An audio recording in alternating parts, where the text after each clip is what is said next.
राधे राधे। मैं सारिका राधा गौरी चैनल पर आप सभी का स्वागत करती हूँ। आज मैं आप सभी के लिए अमल एकादशी की व्रत कथा लेकर आई हूँ। जो पौराणिक कथाओं में उल्लेख है कि जब भगवान विष्णु ने इस सृष्टि की रचना की तो उन्होंने आंवला वृक्ष को भी उत्पन्न किया। इस वृक्ष के स्मरण मात्र से ही गोदान करने का फल प्राप्त हो जाता है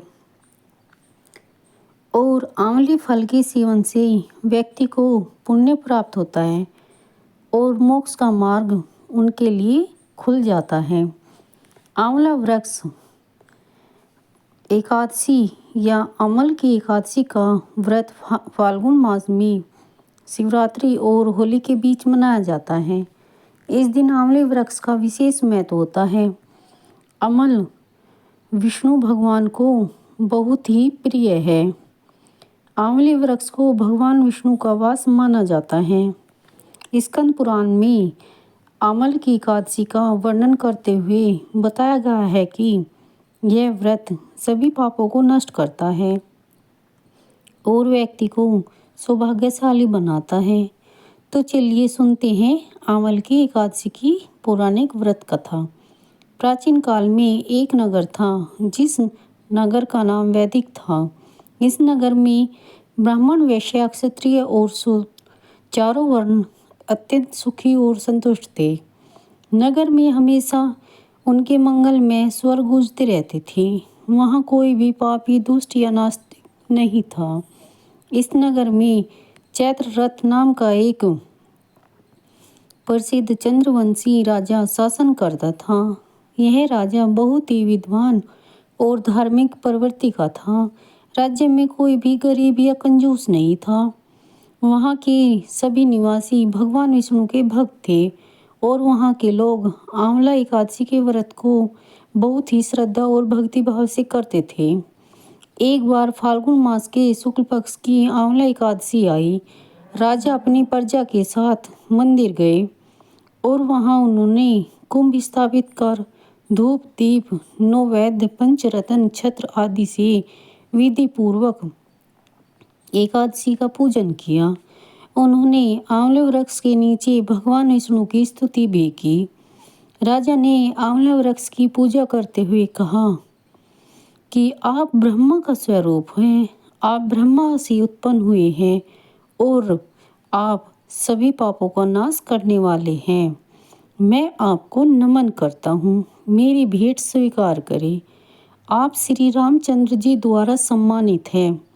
मैं आपकी पूजा करता हूँ और प्रार्थना करता हूँ कि मेरे सारे पाप दूर हो जाए। उस रात सभी भक्तों ने मंदिर में जागरण किया। उसी समय एक शिकारी वहाँ आया। वह बहुत पापी और दुष्ट था, जो अपने परिवार का पालन पोषण करने के लिए जानवरों का शिकार करता था। उस दिन शिकारी भूखा और प्यासा था।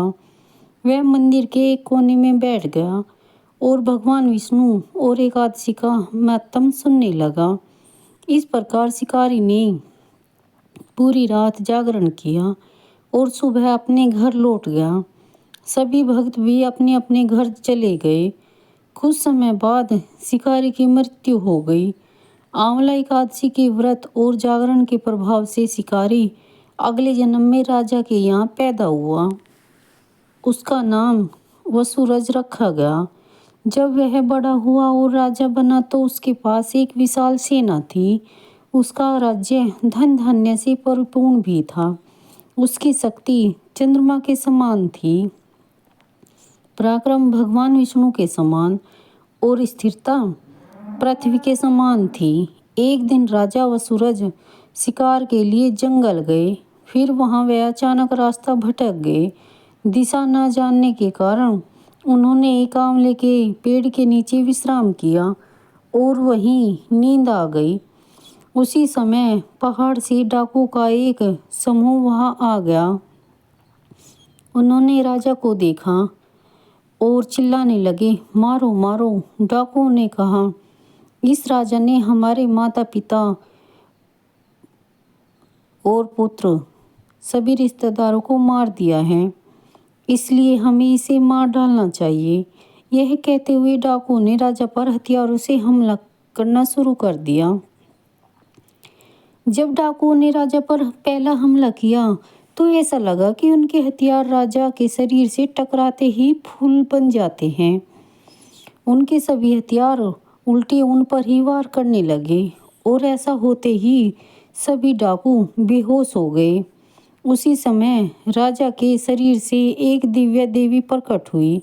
वह अत्यंत सुंदर थी और सुंदर वस्त्र और आभूषणों से सुसज्जित थी।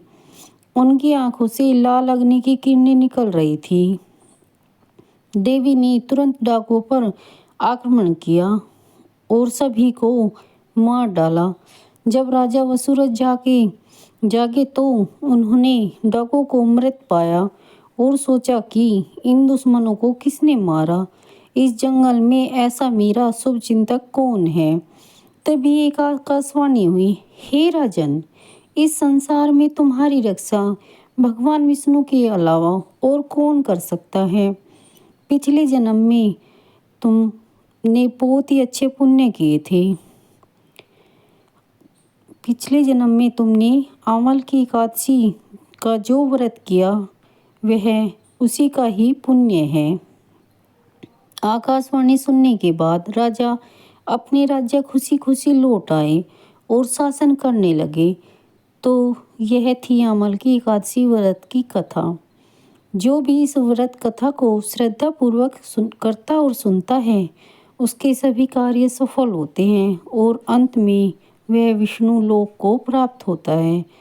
तो दोस्तों, आप सभी को ये कथा कैसी लगी प्लीज़ कमेंट करके बताएं और मेरे चैनल को लाइक और सब्सक्राइब भी कीजिएगा। धन्यवाद दोस्तों।